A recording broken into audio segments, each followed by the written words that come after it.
নতুন একটি ব্লগে আপনাদের স্বাগতম। যারা এই মুহূর্তে মোবাইল অথবা টিভি সেট পিসির সামনে থেকে ভিডিওটি দেখছেন, বিশেষ করে হয়তো কিছু সাউন্ড শুনতে পাচ্ছেন। আমি কোথায় এসেছি আপনারা হয়তো বুঝতে পারছেন। বিকেলে একটু ঘুরতে ঘুরতে আসলাম লালনে, আর এসে দেখছি বেশ কিছু কুকুরের বেশ কিছু বাচ্চা কিছুটা খেলাধুলা করছে এবং তারা অনেকটা ক্ষুধার্ত। তো আমি খাবার খুঁজে পাচ্ছিলাম না, খাবারটা অনেক দূর। তারপরেও অনেকক্ষণ পর চেষ্টা করলাম, দেখি, তারপরে দেখছি ওরা খাবারের মতো যা পাচ্ছে তাই নিয়েই খেলাধুলা করছে। তখন আর তাদেরকে মোবাইলটি ক্যাপচার করে নিলাম আপনাদের দেখানোর জন্য। ক্যামেরাটি অন করে আপনাদের দেখানোর চেষ্টা করছি। দেখুন, অনেক সুন্দর সুন্দর দুটি বাচ্চা। ইতিমধ্যে এক ভাই চলে আসলো, এসে এক প্যাকেট মেবি কেক নিয়ে আসলো এবং কুকুরের বাচ্চাগুলো খুবই আনন্দ করে খাচ্ছিল। সত্যি এই পাপ্পিগুলো খুবই সুন্দর। দি dog puppy, it's very nice. আসলে খাবারগুলো যখন পড়ছে তখন তারা খুব তাড়াহুড়ো করে মুখে নিচ্ছে এবং তাড়াহুড়ো করে খাওয়ার চেষ্টা করছে। আর কেন খাওয়ার চেষ্টা করছে এটা বুঝতে পারছেন, তারা অনেকটাই ক্ষুধার্ত।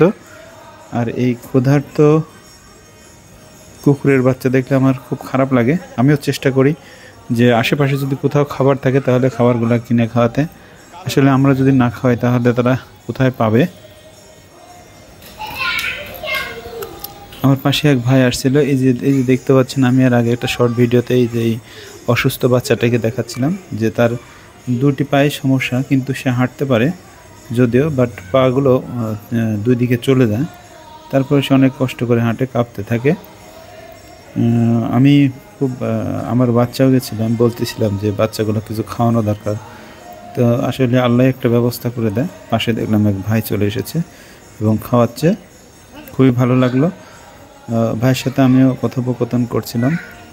তো উনি বলছিলেন যে আসলে কুকুরের বাচ্চাগুলো মনে অনেক ক্ষুধার্ত, যার জন্য আমার নিজের বাচ্চার জন্য কেকগুলো কিনেছিলাম। কিন্তু তারপরে নিজের বাচ্চাকে না খাইয়ে এই যে ছিন্নমূল কুকুরের বাচ্চা বলা যায়, হয়তো মা আছে কিন্তু এদের মালিক নেই, কেক খেতে দেবে। আমার মনে হয় বাংলাদেশে এই অবস্থা, বাংলাদেশ, ইন্ডিয়া সহ হয়তো পার্শ্ববর্তী কিছু দেশগুলোতে এই অবস্থা। এছাড়া বিশ্বের অন্যান্য দেশগুলোতে কুকুরকে অনেক যত্ন সহকারে রাখা হয়। কুকুরের বাচ্চাগুলোর খাওয়া দেখে খুব আনন্দ লাগলো এবং চিন্তা করলাম যে পরবর্তী দিকে আসলে অবশ্যই খাবার নিয়ে আসবো। আজকের মতো এখানে রাখছি। এতক্ষণ সাথে থাকার জন্য ধন্যবাদ।